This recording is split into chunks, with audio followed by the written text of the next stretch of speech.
So today I'm behind the wheel of the 2021 Hyundai Palisade Calligraphy, and I'm going to take some time to showcase the interior of this thing.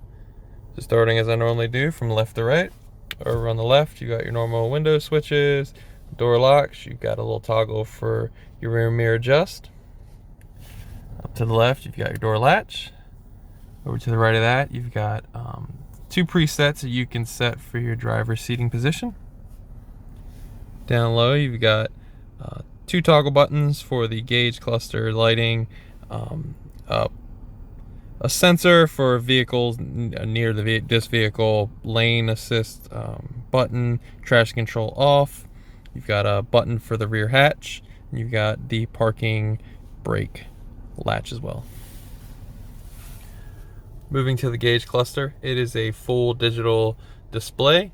Over on the left features the speedometer, over on the right features a tach. So in the middle, the screen can be adjusted between three different options or pages. This is the first one. Then you have basically a compass. Should you enter in any sort of address in the navigation system, it will be displayed right here as well for your next turn. And then this is the vehicle information screen. So you got multiple pages you can go up and down on. So you got fuel economy, drive info, information since the last time you've refueled the vehicle, accumulated info, the tire pressures for all four corners, what drive mode you're in. This screen, these bars, which aren't really showing up as great, is they light up and showcasing where power is going, and also if you turn the wheel you can see the wheels up front will turn depending on where the steering angle is, and it showcases your RPM as well. Now I should note, when you're on any of the other pages, it takes this information and plugs it right here, so I'm going to do so right now. So it sends it over there, and then you can toggle it up and down over there. I usually leave it front and center. I should also note something that I always forget to note in Hyundais is if you hit the blinker, it will turn the specific gauge circle as a camera, so you don't clip a curb, or it'll also show you if somebody's approaching you in your blind spot. So I'm gonna hit the blinker to the left right now, changes the screen to the camera view. If I turn it to the right, changes over on the right. Just a great feature, and I always forget to showcase it in the Hyundais and the Genesis models that I review that have that model. I should also note that this color scheme changes depending on the drive modes. So right now it's in comfort, sport, changes it to a red display, eco, more green, snow, kind of a whitish display, and then there's smart, which is another blue hue. I'll showcase how I'm changing the drive modes, and much like their names would suggest, what they actually do as well when I get to the center console. But I just wanted to showcase that most drastically changes the color on the gauge cluster. Moving to the steering wheel, how I was adjusting everything I just showed you up there. Over here on the right, there is a button that looks like some copies of paper or pages of paper.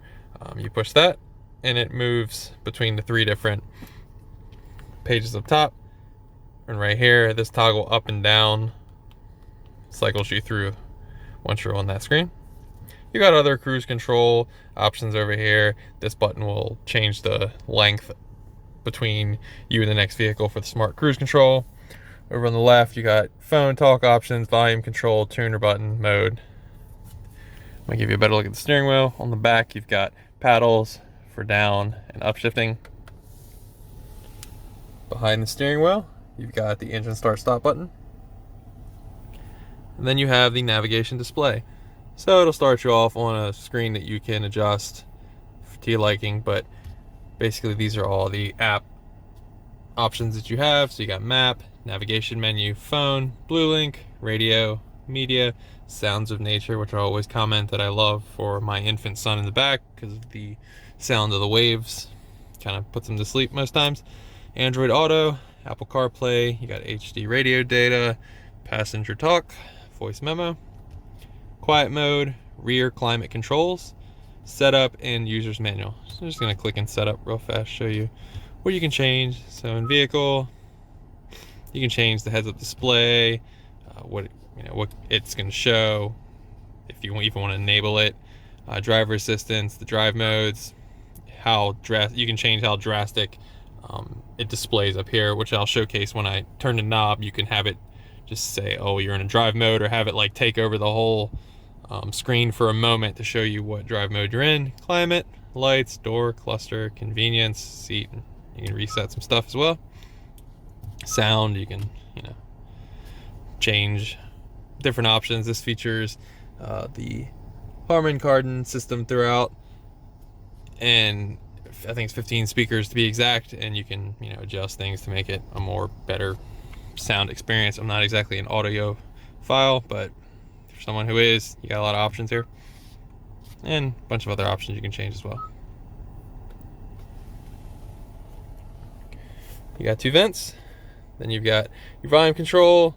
You got some quick selection buttons that'll pop you in a majority of those apps up top. So you got map, nav, radio, media, your hazards, seek, track, favorites button, setup, and then a tuner knob over on the right. Below that, you've got your HVAC controls.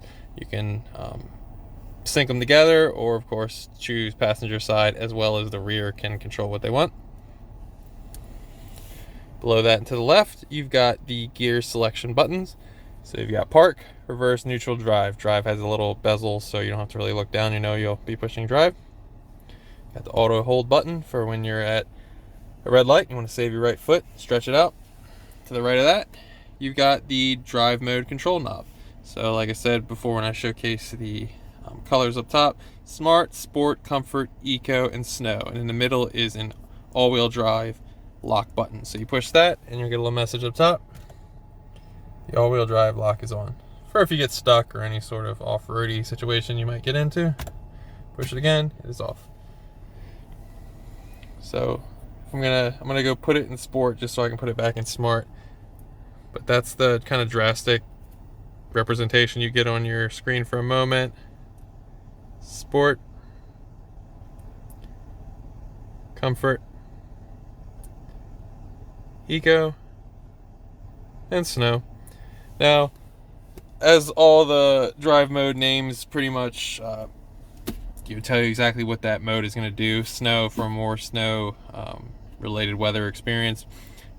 Eco, obviously it's going to be the most fuel efficient mode of the vehicle. Comfort is going to be probably the mode you're in most of the time, which is basically the standard mode of the vehicle for most relaxed and comfort. Sport, basically the throttle mapping is going to be a little different, and the vehicle's going to respond a lot better to what inputs you're giving it. And smart is kind of a mode that the vehicle will learn based on how you drive in all the modes, or how you just drive period, and it'll kind of learn from you. To the right of those modes, you've got hill descent button, you've got parking sensors, you've got auto start stop button, you've got a view button. So if you push that while you're in drive, you got different views from around the vehicle. Put us back in park. Below that, you've got ventilated and heated seats for both the driver and the passenger, and a heated steering wheel for the driver. This can all be hidden away,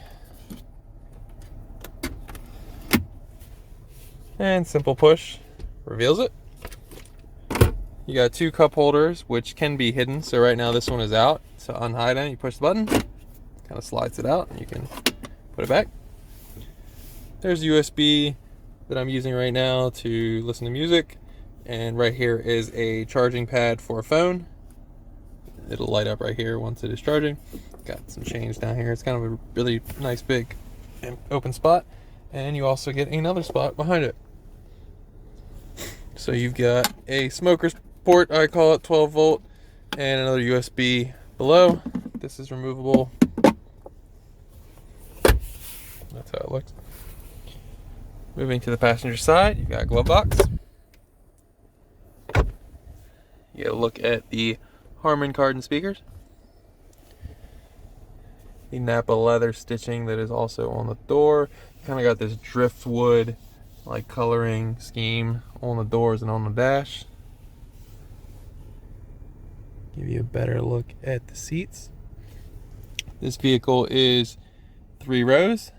Back row, of course, is foldable. It is also broken up with 2 sunroofs. So there's one directly above the driver and passenger, as well as a bigger one that is above the first or the second row and the third row.